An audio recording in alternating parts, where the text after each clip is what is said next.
আয়নাঘরগুলো বন্ধ করে দেওয়া হয়েছে। অতি সত্বর এই সকল কালো আইন বাতিল ও প্রযোজ্য ক্ষেত্রে সংশোধন করা হবে। সাংবাদিক সাগর রুনি হত্যাকাণ্ড সহ বহুল আলোচিত 5টি হত্যাকাণ্ডের তদন্ত নিষ্পত্তির জন্য সহায়তা প্রদান করা হচ্ছে। 1 জুলাই থেকে 5 আগস্ট পর্যন্ত ছাত্র জনতার গণ আন্দোলনকে দমন করতে যেসব ফৌজদারি মামলা দায়ের করা হয়েছিল, এর মধ্যে হত্যা মামলা ছাড়া বাকি প্রায় সকল মামলা প্রত্যাহার করা হয়েছে। এসব মামলায় গ্রেফতারকৃত সকলে মুক্তি পেয়েছেন।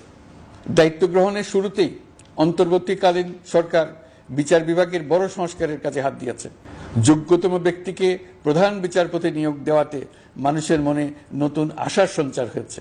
আপিল বিভাগের বিচারপতি নিয়োগ, অ্যাটর্নি জেনারেল নিয়োগ এবং অন্যান্য নিয়োগগুলি অতি গুরুত্বপূর্ণ নিয়োগ, যেগুলো সবকটাই সম্পন্ন হয়েছে।